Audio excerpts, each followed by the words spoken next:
بسم الله الرحمن الرحيم. تلك الرسل فضلنا بعضهم على بعض،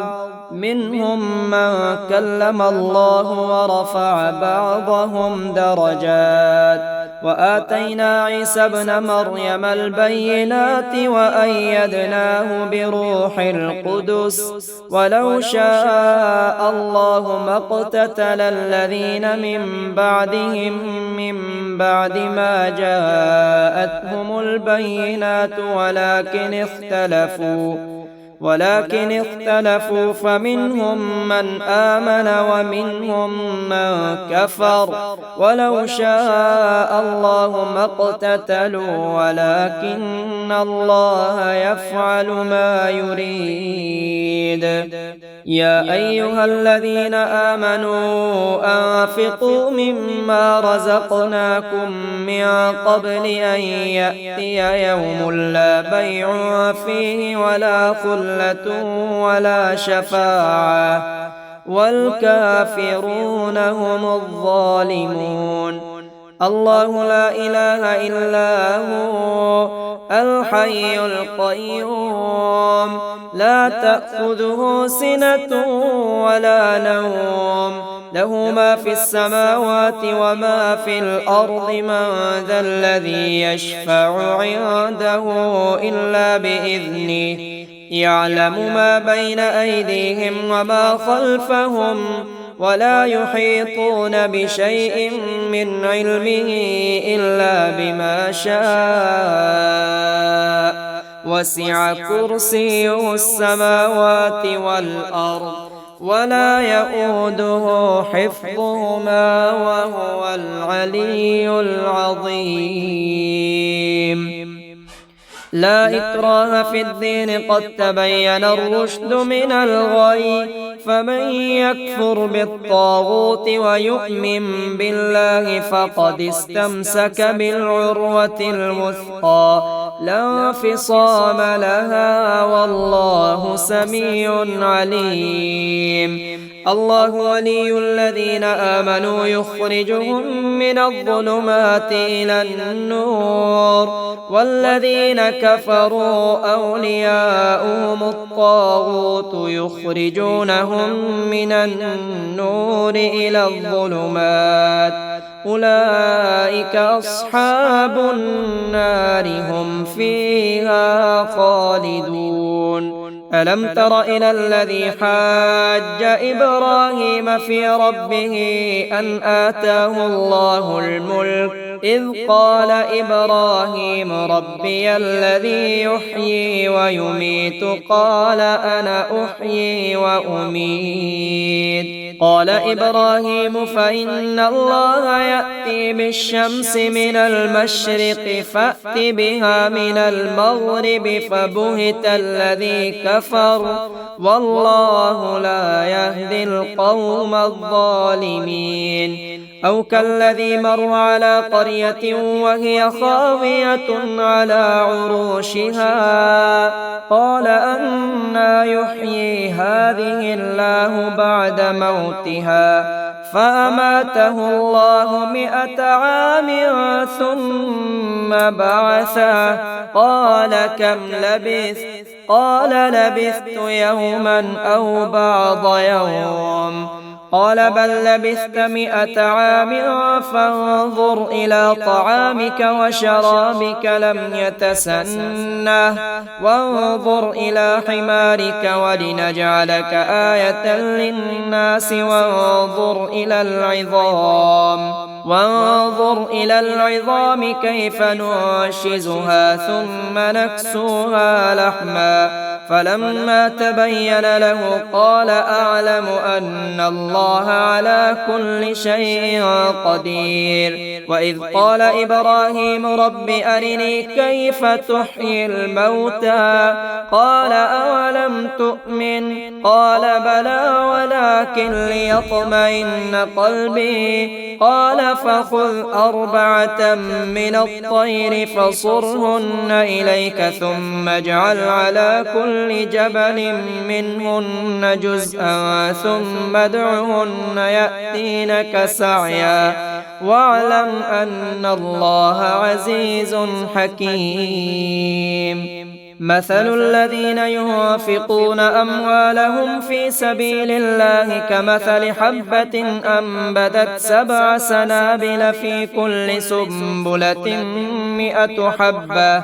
والله يضاعف لمن يشاء والله واسع عليم. الذين ينفقون أموالهم في سبيل الله ثم لا يتبعون ما أنفقوا منا ولا أذى لهم أجرهم عند ربهم ولا خوف عليهم ولا هم يحزنون. قول معروف ومغفرة خير من صدقة يتبعها أذى والله غني حليم. يا أيها الذين آمنوا لا تبطلوا صدقاتكم بالمن والأذى كالذي ينفق ماله رئاء الناس ولا يؤمن بالله واليوم الآخر فمثله كمثل صفوان عليه تراب فأصابه وابل فتركه صلدا لا يقدرون على شيء مما كسبوا والله لا يهدي القوم الكافرين. ومثل الذين ينفقون أموالهم ابتغاء مرضات الله وتثبيتا من أنفسهم كمثل جنة بربوة أصابها وابل فآتت أكلها ضعفين فإن لم يصبها وابل فطل والله بما تعملون بصير. أيود أحدكم أن تكون له جنة من نخيل وأعناب تجري من تحتها الأنهار له فيها من كل الثمرات وأصابه الكبر وله ذرية ضعفاء فأصابها إعصار فيه نار فاحترقت كذلك يبين الله لكم الآيات لعلكم تتفكرون. يا أيها الذين آمنوا أنفقوا من طيبات ما كسبتم ومما أخرجنا لكم من الأرض ولا تيمموا الخبيث منه تنفقون ولستم بآخذيه إلا أن تغمضوا فيه واعلموا أن الله غني حميد. الشيطان يعدكم الفقر ويأمركم بالفحشاء والله يعدكم مغفرة منه وفضلا والله واسع عليم. يؤتي الحكمة من يشاء ومن يؤت الحكمة فقد أوتي خيرا كثيرا وما يذكر إلا أولو الألباب. وما أنفقتم من نفقة أو نذرتم من نذر فإن الله يعلمه وما للظالمين من أنصار. إن تبدوا الصدقات فنعما هي وإن تخفوها وتؤتوها الفقراء فهو خير لكم ويكفر عنكم من سيئاتكم والله بما تعملون خبير. ليس عليك هداهم ولكن الله يهدي من يشاء وما تنفقوا من خير فلأنفسكم وما تنفقون إلا ابتغاء وجه الله وما تنفقوا من خير يوفى إليكم وأنتم لا تظلمون. للفقراء الذين أحصروا في سبيل الله لا يستطيعون ضربا في الأرض يحسبهم الجاهل أغنياء من التعفف تعرفهم بسيماهم لا يسألون الناس إلحافا وما تنفقوا من خير فإن الله به عليم الذين ينفقون أموالهم بالليل والنهار سرا وعلانية فلهم أجرهم عند ربهم ولا خوف عليهم ولا هم يحزنون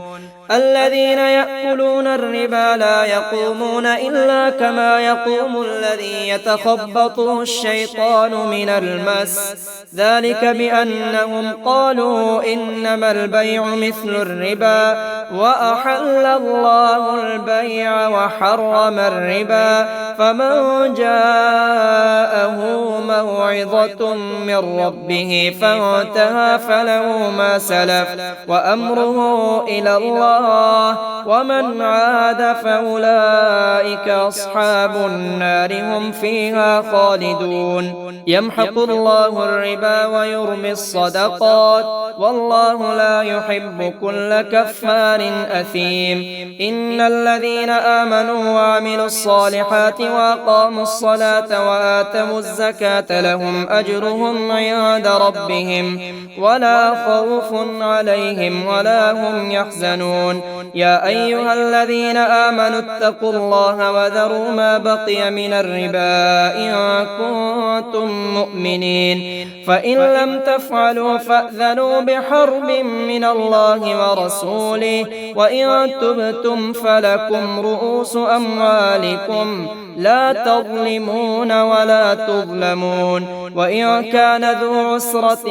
فنظرة إلى ميسرة وأن تصدقوا خير لكم إن كنتم تعلمون واتقوا يوما ترجعون فيه إلى الله ثم توفى كل نفس ما كسبت وهم لا يظلمون يا أيها الذين آمنوا إذا تداينتم بدين إلى أجل مسمى فاكتبوه وليكتب بينكم كاتب بالعدل ولا يأب كاتب أن يكتب كما علمه الله فليكتب وليملل الذي عليه الحق وليتق الله ربه ولا يبخس منه شيئا فإن كان الذي عليه الحق سفيها أو ضعيفا أو لا يستطيع أن يمله فليملل وليه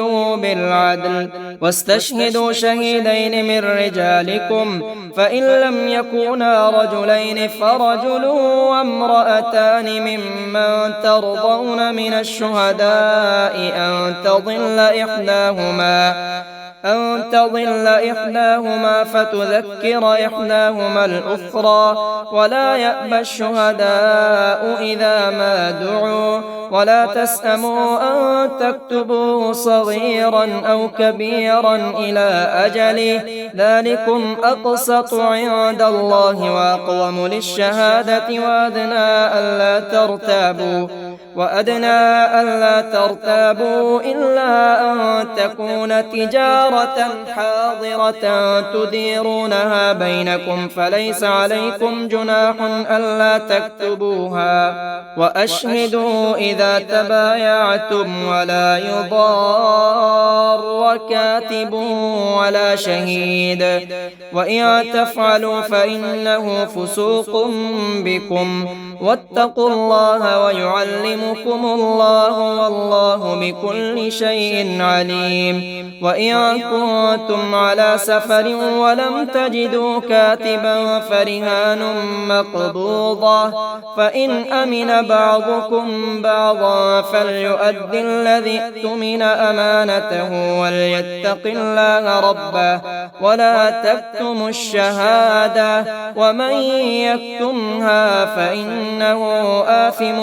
قلبه والله بما تعملون عليم. لله ما في السماوات وما في الأرض، وإن تبدوا ما في أنفسكم أو تخفوه يحاسبكم به الله فيغفر لمن يشاء ويعذب من يشاء، والله على كل شيء قدير.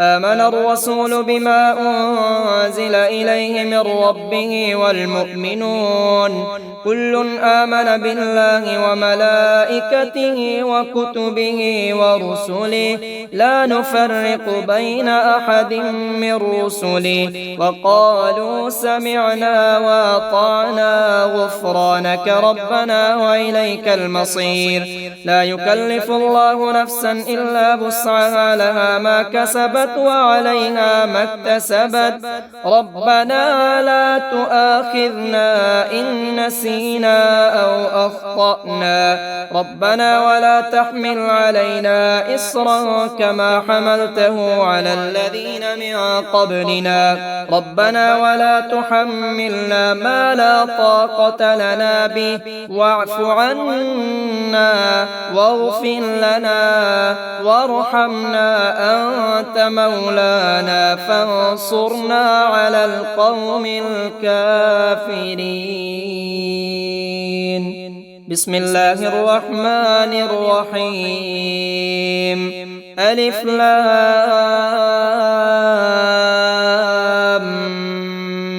ميم.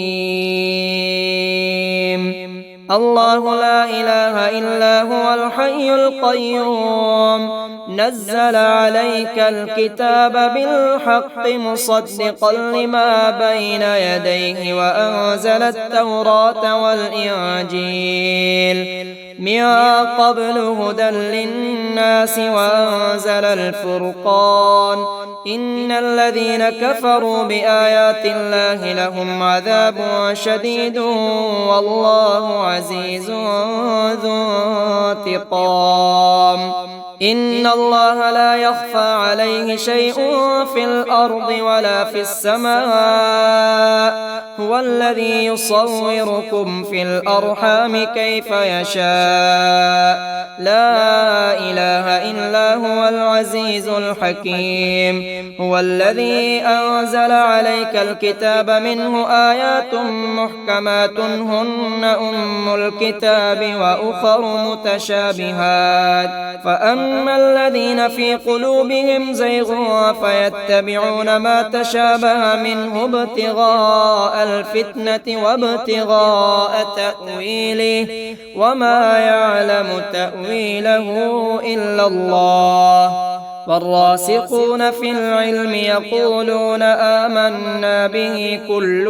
من عند ربنا وما يذكر إلا أولو الألباب. ربنا لا تزغ قلوبنا بعد إذ هديتنا وهب لنا من لدنك رحمة إنك أنت الوهاب. ربنا إنك جامع الناس ليوم لا ريب فيه إن الله لا يخلف الميعاد. إن الذين كفروا لن تغني عنهم أموالهم ولا أولادهم من الله شيئا وأولئك هم وقود النار. كدأب آل فرعون والذين من قبلهم كذبوا بآياتنا فأخذهم الله بذنوبهم والله شديد العقاب. قل للذين كفروا ستغلبون وتحشرون إلى جهنم وبئس المهاد. قد كان لكم آية في فئتين التقتا فئة تقاتل في سبيل الله وأخرى كافرة يرونهم مثليهم رأي العين والله يؤيد بنصره من يشاء إن في ذلك لعبرة لأولي الأبصار. زين للناس حب الشهوات من النساء والبنين والقناطير المقنطرة من الذهب والفضة والخيل المسومة والأنعام والحرث ذلك متاع الحياة الدنيا والله عنده حسن المآب قل أنبئكم بخير من ذلكم للذين اتقوا عند ربهم جنات تجري من تحتها الأنهار خالدين فيها وأزواج مطهرة ورضوان من الله والله بصير بالعباد الذين يقولون ربنا إننا آمنا فاغفر لنا ذنوبنا وقنا عذاب النار الصابرين والصادقين والقانتين والمنفقين والمستغفرين بالأسحار شهد الله أنه لا إله إلا هو والملائكة وأولو العلم قائما بالقسط لا إله إلا هو العزيز الحكيم إن الدين عند الله الإسلام وما اختلف الذين أوتوا الكتاب إلا من بعد ما جاءهم العلم بغيا بينهم ومن يكفر بآيات الله فإن الله سريع الحساب فإن حاجوك فقل أسلمت وجهي لله ومن اتبعني وقل للذين أوتوا الكتاب والأميين أأسلمتم فإن أسلموا فقد اهتدوا وإن تولوا فإنما عليك البلاغ والله بصير بالعباد إن الذين يكفرون بآيات الله ويقتلون النبيين بغير حق ويقتلون الذين يأمرون بالقسط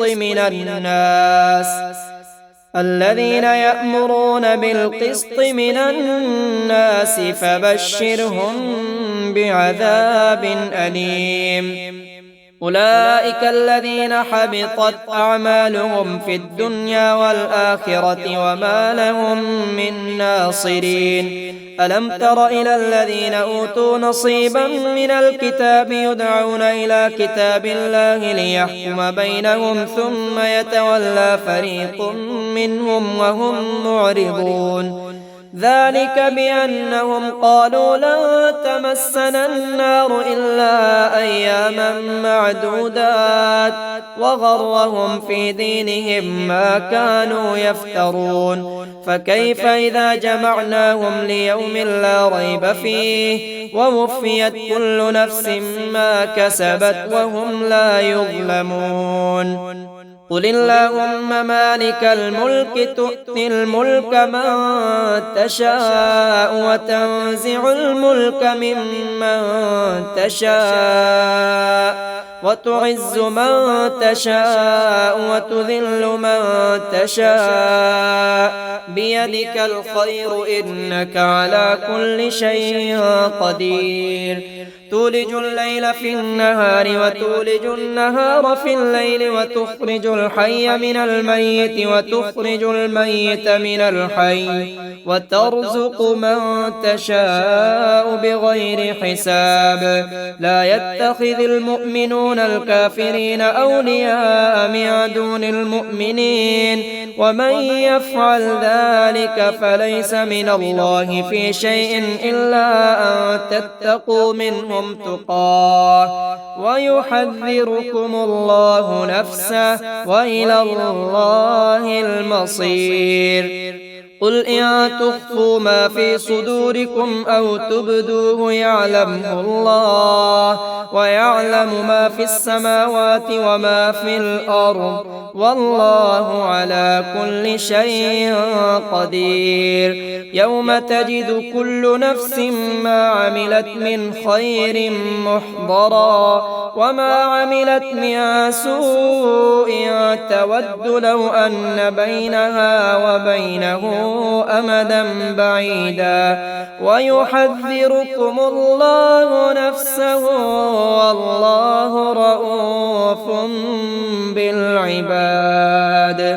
قل إن كنتم تحبون الله فاتبعوني يحببكم الله ويغفر لكم ذنوبكم والله غفور رحيم. قل أطيعوا الله والرسول فإن تولوا فإن الله لا يحب الكافرين. إن الله اصطفى آدم ونوحا وآل إبراهيم وآل عمران على العالمين ذرية بعضها من بعض والله سميع عليم. إذ قالت امرأة عمران رب إني نذرت لك ما في بطني محررا فتقبل مني إنك أنت السميع العليم. فلما وضعتها قالت رب إني وضعتها أنثى والله أعلم بما وضعت وليس الذكر كالأنثى وإني سميتها مريم وإني أعيذها بك وذريتها من الشيطان الرجيم. فتقبلها ربها بقبول حسن وأنبتها نباتا حسنا وكفلها زكريا. كلما دخل عليها زكريا المحراب وجد عندها رزقا قال يا مريم أنى لك هذا قالت هو من عند الله إن الله يرزق من يشاء بغير حساب. هنالك دعا زكريا ربه قال رب هب لي من لدنك ذرية طيبة إنك سميع الدعاء. فنادته الملائكة وهو قائم يصلي في المحراب أن الله يبشرك بيحيى مصدقا بكلمة من الله وسيدا وحصورا ونبيا من الصالحين. قال رب أنى يكون لي غلام وقد بلغني الكبر وامرأتي عاقر قال كذلك الله يفعل ما يشاء. قال رب اجعل لي آية قال آيتك ألا تكلم الناس 3 أيام إلا رمزا واذكر ربك كثيرا وسبح بالعشي والإبكار. وإذ قالت الملائكة يا مريم إن الله اصطفاك وطهرك واصطفاك على نساء العالمين. يا مريم اقنتي لربك واسجدي واركعي مع الراكعين. ذلك من أنباء الغيب نوحيه إليك وما كنت لديهم إذ يلقون أقلامهم أيهم يكفل مريم وما كنت لديهم إذ يختصمون. إذ قالت الملائكة يا مريم إن الله يبشرك بكلمة منه اسمه المسيح عيسى بن مريم وجيها في الدنيا والآخرة ومن المقربين ويكلم الناس في المهد وكهلا ومن الصالحين. قالت رب أنى يكون لي ولد ولم يمسسني بشر قال كذلك الله يخلق ما يشاء إذا قضى أمرا فإنما يقول له كن فيكون. ويعلمه الكتاب والحكمة والتوراة والإنجيل ورسولا إلى بني إسرائيل أني قد جئتكم بآية من ربكم أني أخلق لكم من الطين كهيئة الطير فأنفخ فيه فيكون طيرا بإذن الله وأبرئ الأكمه والأبرص وأحيي الموتى بإذن الله وأنبئكم بما تأكلون وما تدخرون في بيوتكم إن في ذلك لآية لكم إن كنتم مؤمنين ومصدقا لما بين يدي من التوراة ولأحل لكم بعض الذي حرم عليكم وجئتكم بآية من ربكم فاتقوا الله وأطيعون إن الله ربي وربكم فاعبدوه هذا صراط مستقيم فلما أحس عيسى منهم الكفر قال من أنصاري إلى الله قال الحواريون نحن أنصار الله آمنا بالله واشهد بأننا مسلمون ربنا آمنا بما أنزلت واتبعنا الرسول فاكتبنا مع الشاهدين ومكروا ومكر الله والله خير الماكرين إذ قال الله يا عيسى إني متوفيك ورافعك إلي ومطهرك من الذين كفروا وجاعل الذين اتبعوك فوق الذين كفروا إلى يوم القيامة ثم إلي مرجعكم فأحكم بينكم فيما كنتم فيه تختلفون فأما الذين كفروا فأعذبهم عذابا شديدا في الدنيا والآخرة وما لهم من ناصرين وأما الذين آمنوا وعملوا الصالحات فيوفيهم أجورهم والله لا يحب الظالمين ذلك نتلوه عليك من الآيات والذكر الحكيم إن مثل عيسى عند الله كمثل آدم خلقه من تراب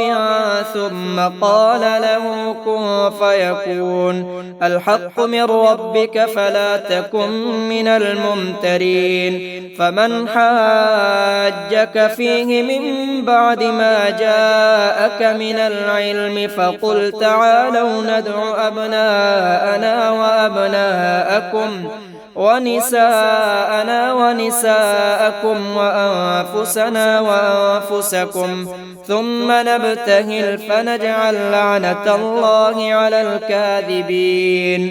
إن هذا لهو القصص الحق وما من إله إلا الله وإن الله لهو العزيز الحكيم فإن تولوا فإن الله عليم بالمفسدين قل يا أهل الكتاب تعالوا إلى كلمة سواء بيننا وبينكم ألا نعبد إلا الله